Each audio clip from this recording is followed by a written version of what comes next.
देश दुनिया की तमाम बड़ी खबरों को देखने के लिए हमारे चैनल को सब्सक्राइब करें और बेल आइकन को दबाएं ताकि सबसे बड़ी खबर सबसे पहले आप तक पहुंच सके। आइए आपको दिखाते हैं इस वक्त की सबसे बड़ी खबर। लोकसभा में विकसित भारत गारंटी फॉर रोजगार एंड आजीविका मिशन ग्रामीण 2025 यानी कि वीबी राम जी बिल पास हो गया है। बिल पर बहस के दौरान आम आदमी पार्टी के राज्यसभा सांसद संजय सिंह भड़क गए। उन्होंने केंद्र सरकार पर निशाना साधते हुए कहा कि राम के नाम पर खेल मत खेलिए। गांधी राम भक्त थे, राम भगवान भी अपने भक्त का नाम हटाने से खुश नहीं होंगे, आपको श्राप देंगे। क्या इस राम जी योजना से राम का सम्मान कर रहे हैं या अपमान? धन्यवाद मान्यवर, आपने इस महत्वपूर्ण बिल पे मुझे अपनी बात कहने का मौका दिया। मान्यवर, मुझे आज वो दृश्य याद आ रहा है जब भारत की सरकार किसानों के खिलाफ 3 काला कानून लेकर आई थी और उस समय हमने रोका था मान्यवर, निवेदन किया था, विनती की थी, हाथ जोड़ा था कि किसानों के साथ विश्वासघात मत कीजिए, लेकिन सरकार ने नहीं सुनी। सर, हमने विरोध किया, हम बेल में आए, सरकार को चिताया, हमें सस्पेंड करके बाहर कर दिया गया। सर, 7 दिन तक इसी संसद के परिसर में हम लोग निलंबित करके रखे गए। सरकार ने हमारी बात नहीं सुनी। 1.5 साल तक किसानों ने सड़क पे धरना दिया और 750 किसानों ने अपनी शहादत दी।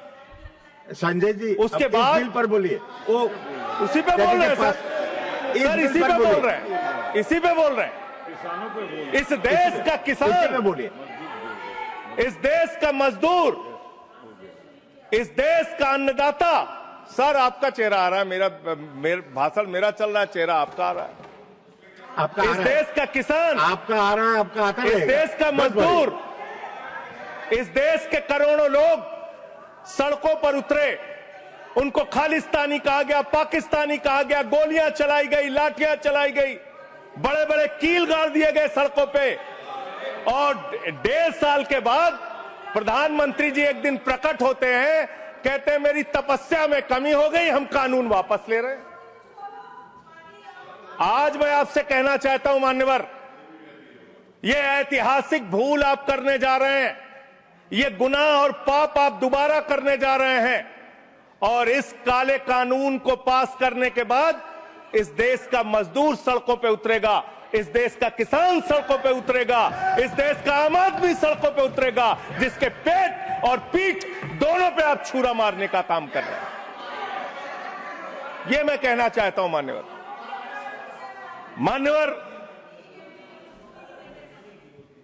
मान्यवर, यह बिल किस मंशा और उद्देश्य के तहत लाया गया है? इस बिल को आपने कह दिया राम जी बिल है, राम जी बिल है। भगवान श्री राम का नाम लेके कितना गुनाह आप अपना छिपाना चाहते हैं, कितना गुनाह छिपाना चाहते हैं? राष्ट्रपिता महात्मा गांधी से आपको क्या समस्या है मान्यवर? अरे वो राष्ट्रपिता महात्मा गांधी इतने महान है, इतने महान है, इतने महान है कि दुनिया के 80 देशों में उनकी प्रतिमा लगी हुई है मान्यवर, 80 देशों में। और जब G20 का सम्मेलन हुआ, दुनिया के तमाम राष्ट्राध्यक्ष आए, दुनिया के तमाम प्रधानमंत्री और राष्ट्रपति आए, तो भारत के प्रधानमंत्री को मजबूर होकर उसी राजघाट पर महात्मा गांधी के सामने सर झुकाना पड़ा। वो गोलवरकर की समाधि पे नहीं गए, गांधी की समाधि पे गए, वो गोडसे की समाधि पे नहीं गए, गांधी की समाधि पे गए। मान्यवर, राष्ट्रपिता महात्मा गांधी जो राम राज्य की कल्पना करते थे, राष्ट्रपिता महात्मा गांधी जो रघुपति राघव राजा राम का पाठ करते थे, राष्ट्रपिता महात्मा गांधी जो भगवान श्री राम के सच्चे भक्त थे। और याद रखिएगा मान्यवर, इस सरकार को आपके माध्यम से कहना चाहता हूं, भगवान को अपने भक्त से बहुत प्यार होता है। आज भगवान श्री राम आपको श्राप दे रहे होंगे कि तुम हमारे भक्त को अपमानित कर रहे हो, तुम अपने भक्त को, तुम हमारे भक्त को अपमानित कर रहे हो। भगवान श्री राम आपको जरूर श्राप दे रहे होंगे मान्यवर। मैं शिवराज सिंह जी चौहान कृषि मंत्री जी को अटल जी के एक घटना से याद दिलाना चाहता हूं, राम के नाम का महत्व। एक उनके प्रतिद्वंदी ने बयान दिया मान्यवर, राजनीतिक प्रतिद्वंदी ने। उस प्रतिद्वंदी ने कहा, अगर अटल जी को पूजा करनी है तो मेरी पूजा क्यों नहीं करते, मेरे नाम में भी राम लिखा हुआ है। अटल जी ने उसको जवाब दिया, राम हमारे लिए मर्यादा के प्रतीक हैं, राम हमारे लिए आदर्श हैं, राम हमारे लिए आराध्य हैं, राम हमारे लिए देवतुल्य हैं। अरे राम वो हैं जो पिता का वचन निभाने के लिए 14 वर्ष तक वनवास में रहे। राम वो हैं जिसने लंका का नाश किया। और राम चरित्र का नाम है, राम मर्यादा का नाम है, राम आदर्श का नाम है। राम के नाम में चरित्र होना चाहिए, वरना तो हराम में भी राम लिखा हुआ है, वरना तो हराम में भी राम लिखा हुआ है। इसलिए राम का नाम लगा लेने मात्र से आपके गुनाह नहीं छिप जाएंगे। सुखराम नाम था ना मान्यवर, बेड के नीचे रुपया मिला था, बेड के नीचे रुपया मिला था। और मैं सोच रहा था कि जब क्या इस जी राम जी योजना से आप भगवान श्री राम का सम्मान कर रहे हैं या अपमान कर रहे हैं? आप भगवान श्री राम का सम्मान कर रहे हैं या उनको गली मोहल्ले गांवों में बदनाम कर रहे हैं? मैं पढ़ रहा था, एक खबर मिली, राजस्थान में मनरेगा योजना में 200 करोड़ का भ्रष्टाचार। मैंने पढ़ा गुजरात में 500 करोड़ रुपए का भ्रष्टाचार। ये सारे कागजात हैं। मैंने पढ़ा उत्तर प्रदेश में मनरेगा योजना में मजदूरों के नाम पे हजारों करोड़ का भ्रष्टाचार। हरियाणा में मान्य हजारों करोड़ का भ्रष्टाचार। सर योजना पे बोल रहा हूँ, सर योजना पे बोल रहा हूँ। सारा कागज चाहिए आपको, इनके भ्रष्टाचार का कागज चाहिए सर दे दूंगा, इनको दे दूंगा। लेकिन अब मैं सोच रहा था कि अब अगर चर्चा होगी तो क्या चर्चा होगी, लोग क्या कहेंगे? अरे भाजपाइयों ने जी राम जी योजना के तहत 1000 करोड़ का भ्रष्टाचार यूपी में कर लिया। अरे भाजपाइयों ने हरियाणा में 500 करोड़ रुपए का भ्रष्टाचार जी राम जी में कर लिया। अरे भाजपाइयों ने महाराष्ट्र में जी राम जी के नाम पे करोड़ों का भ्रष्टाचार कर लिया। हाइपोथेटिकल बात कर रहे हैं। भाजपाइयों ने गुजरात में तो क्या बोलूं सर, क्या आपत्ति है इनको सर? क्या बोलूं, जी राम जी ना बोलूं सर? अब तो गुजरात में सैकड़ों करोड़ का भ्रष्टाचार भाजपाइयों ने जी राम जी के नाम पे कर लिया। पूरे देश में गांव में बिल पास नहीं हुआ है। विधायक इनके बीजेपी के विधायकों ने जी राम जी योजना में भ्रष्टाचार कर लिया। तो ये आप राम को सम्मान दे रहे हैं कि राम को अपमानित कर रहे हैं? आप राम को अपमानित कर रहे हैं। अरे बैठ जाओ, चंदा चोरी की है तुम लोगों ने, बैठ जाओ, चंदा चोरी की है तुमने भगवान श्री राम के नाम पे चंदा चोरी की है। बैठ जाओ, नहीं जाएगा। बैठ जाओ। It's not going on. मान्यवर देखिए, हमारा समय खा रहे हैं सर ये लोग। मान्यवर, एक लाइन मुझे याद आती है, इस बिल को पढ़ने के बाद। मेहनत तो करता हूं, फिर भी घर खाली है बाबूजी। मेहनत तो करता हूं, फिर भी घर खाली है बाबूजी। मिट्टी के कुछ दीपक ले लो, दिवाली है बाबूजी। मिट्टी के कुछ दीपक ले लो। हाँ, बोले। दिवाली है बाबूजी, गरीब rule rule Point of order 110, 110, एक मिनट, पॉइंट 110. ऑफ ऑर्डर सुन लेते हैं। नहीं, it is the right of the member. Yes, it is the right. You are bringing everybody who is coming on the bail and he's asking all the things. No.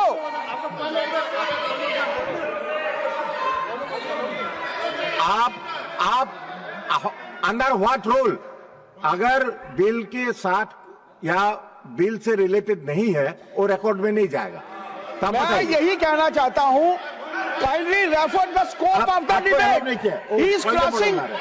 he is crossing, Honorable Vice Chairman Sahab, he is crossing all the limits.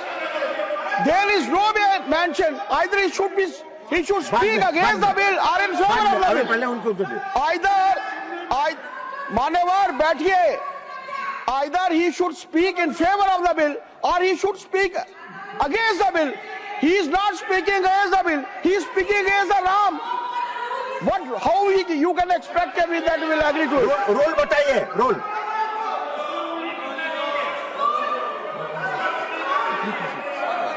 ठीक है संजय जी, कर देते हैं बोलने। Sir LOP wants to speak. जब आपने उनको allow किया, एलओपी को करिए। आपका समय कम है, उनको अलाउ, आपका समय से जाएगा। है आपका समय जो से सर गिना उनका जाएगा। हमारे में से आपका समय पॉज से गिना कीजिए जाएगा। सर, पॉज कीजिए। You asked me to stand. अभी नहीं, पॉइंट ऑफ ऑर्डर मैंने सुन लिया है। देखिए, मैंने सुन लिया है। नो हाँ, वो देखिए, जो हाइपोथेटिकल बात है वो रिकॉर्ड में नहीं जाएगा। मैंने ऑलरेडी रूलिंग दे चुका है। बताइए। डिप्टी चेयरमैन साहब, आप बड़े सीनियर लीडर है और आप ये सब प्रोसीजर तो आपको मालूम है, फिर बताने की जरूरत नहीं है। लेकिन मैं आपसे विनती करता हूं कि जब वो खामोशी से बात कर रहे हैं और क्या मार रहे हैं क्या? देखिए, वो खामोशी से बात कर रहे हैं, सुनिए। आपको अगर जचता नहीं, अगर आपको ये पसंद नहीं है तो आप उसका उत्तर बाद में दीजिए। पहले सुनिए उनका जो कहना चाहते हैं। हाँ, बोले। और उदाहरण के तौर पर अब उनको बोलने दीजिए। सारी चीजें वो उदाहरण के तौर पर बोल रहे हैं और कागज सामने रख के बोल रहे हैं, इसीलिए आप उनको परमिट देना, माननीय संजय सिंह, कहना बोलिए। जरा खामोश बैठ। धन्यवाद। मान्यवर, मैं भाजपाइयों के लिए, भाजपाई मित्रों के लिए एक गाना गाना चाहता हूं कि देखो ऐ दीवानों ऐसा काम ना करो, राम का नाम बदनाम ना करो, राम का नाम बदनाम ना करो। इस जी राम जी योजना के नाम पे पूरे देश में आप लोगों का जो भ्रष्टाचार है, हम नहीं चाहते कि वो हमारे आराध्य भगवान श्री राम के साथ जुड़े। आप वो भ्रष्टाचार, वो चोरी, वो सारे कुछ लूटखोरी वो जोड़ना चाहते, कमीशन खोरी राम जी के नाम से, राम जी के नाम से जोड़ना चाहते हैं। लेकिन मैं क्या करूं मान्यवर, मैं तो कह रहा हूं, आप फिर आ गए मान्यवर, हम लोगों को। हाँ तो मान्यवर हम तो कह रहे हैं, देखो ए दीवानों ऐसा काम ना करो, राम का नाम बदनाम ना करो। लेकिन हमारे भाजपाई मित्र कह रहे हैं, राम राम जपना पराया माल अपना, राम राम जपना पराया माल अपना। इनका ध्यान लूटखोरी और भ्रष्टाचार में लगा हुआ है। इस कानून में क्या लिखा हुआ मान्यवर? इस कानून में लिखा हुआ है, इस कानून में लिखा हुआ है मान्यवर, इसमें लिखा हुआ है कि 40% हिस्सा राज्य सरकारें देंगी, 60% हिस्सा केंद्र सरकार देगी। पहले 90% हिस्सा केंद्र सरकार देती थी, 10% हिस्सा राज्य सरकारें देती थी। आज तो ज्यादातर राज्य सरकारें आपकी नीतियों की बदौलत, आप जीएसटी का पैसा खाते हैं, राज्यों के टैक्स का पैसा खाते हैं, आपने राज्यों को खोखला कर दिया, आपने राज्यों को कर्ज में डुबा दिया, अब आप कह रहे हैं राज्य सरकारें इसमें पैसा लगाएंगी, यानी आप इस योजना को मारना चाहते हैं, आप इस देश के मजदूरों का हक मारना चाहते हैं, इस योजना को पूरी तरीके से खत्म और समाप्त करना चाहते हैं। इस मंशा से आप इस योजना को लेके आए हैं, क्योंकि राज्यों के ऊपर आज जो कर्जा है वो मैं पढ़ के आपके सामने सुनाना चाहता हूं। तमिलनाडु 8,34,000 करोड़ रुपए, उत्तर प्रदेश 7,69,000 करोड़ रुपए, महाराष्ट्र 7,22,000 करोड़ रुपए, पश्चिम बंगाल 6,58,000 करोड़ रुपए, कर्नाटक 5,57,000 करोड़ रुपए, राजस्थान 5,62,000 करोड़ रुपए, आंध्र प्रदेश 4,85,000 करोड़ रुपए, गुजरात 4,67,000 करोड़ रुपए, केरल 4,29,000 करोड़ रुपए, मध्य प्रदेश 4,18,000 करोड़ रुपए, तेलंगाना 3,89,000 करोड़ रुपए, बिहार 3,19,000 करोड़ रुपए। ये कर्जे में डूबे हुए राज्यों से, ये कर्जे में डूबे हुए राज्यों से आप ये कह रहे हैं कि 40% पैसा लगाओ, यानी कि सर आप ये हम बोल रहे हैं, कौन बोल रहा है सर? ये क्या हो रहा है? मैं आपसे पूछना चाहता हूं, राज्य जो कर्जे में डूबे हुए हैं, जो आप बोल रहे हैं वही रिकॉर्ड में जा रहा है। मान्यवर, मैं ये कहना चाहता हूं कि जो राज्य पहले से ही लाखों लाख करोड़ रुपए के कर्जे में डूबे हुए हैं, आप उनसे कह रहे हैं 40% पैसा आपको लगाना होगा। आप इस योजना में कह रहे हैं कि आप एरिया तय करेंगे, एरिया आप निर्धारित करेंगे कहां पे ये आपकी स्कीम लागू होगी या नहीं लागू होगी, इसको आप तय करेंगे। ये कितने 125 दिन की आप बात कर रहे हैं मान्यवर? आंकड़ा उठाकर देख लीजिए, मंत्री जी यहां पर मौजूद हैं। 100 दिन के रोजगार की गारंटी है मनरेगा योजना में, लेकिन औसतन पूरे हिंदुस्तान में 50 दिन से ज्यादा रोजगार आपने नहीं दिया। आपने मजदूरों के साथ धोखा करने का काम किया। और आंकड़े ये बताते हैं कि आपका जो बजट का निर्धारण होता है 12 करोड़ लोगों के लिए 267 रुपए के हिसाब से अगर आप मजदूरी निर्धारित करते हैं तो करीब करीब 3,13,000 करोड़ रुपए बनती है। आप उसके लिए 86,000 करोड़ रुपए का बजट रख रहे हैं, यानी कि मंशा आपकी शुरू से स्वयं यही है कि आप इस योजना के तहत लोगों को काम नहीं देना चाहते हैं, मजदूरी नहीं देना चाहते हैं। लेकिन मजदूरों के हक में मजदूरों की आवाज उठाने वाले लोग देश भर में संगठित हो रहे हैं। ये आप दूसरा अपराध करने जा रहे हैं। मैं आपको कहना चाहता हूं, आपके माध्यम से इस सरकार को चेतावनी देना चाहता हूं। कौन सी हक की लड़ाई लड़ रहे हैं महराज मलिक, जो हमारा विधायक है जम्मू कश्मीर का? वो जमीन के हक की लड़ाई लड़ रहा था, मजदूर के हक की लड़ाई लड़ रहा था। आपने उसको पीएसए का कानून लगा के जेल में डाल दिया। कौन से हक की लड़ाई लड़ रहे थे? सोनम वांगचुक मजदूर के हक की लड़ाई लड़ रहे थे, किसान के हक की लड़ाई लड़ रहे थे, आम आदमी के हक की लड़ाई लड़ रहे थे, लद्दाख के लोगों के हक की लड़ाई लड़ रहे थे। उस सोनम वांगचुक को, जो एक पढ़े लिखे प्रतिष्ठित व्यक्ति हैं, उनको आपने पकड़कर जेल में डालने का काम किया। आप पूरे देश में जबरदस्ती मामला है जी, तो ये रिकॉर्ड में नहीं जाएगा। क्यों नहीं जाएगा सर? क्यों नहीं जाएगा सर? मजदूर के लिए लड़ने वाले क्यों नहीं जाएगा? मैटर जो सर है क्यों नहीं जाएंगे? वो रिकॉर्ड में नहीं जाएगा। आगे बोले सर, आगे बोले सर। मैं इस अवसर पर पंडित राम नरेश त्रिपाठी जो हमारे सुल्तानपुर के हैं, उनकी एक कविता पढ़ना चाहूंगा।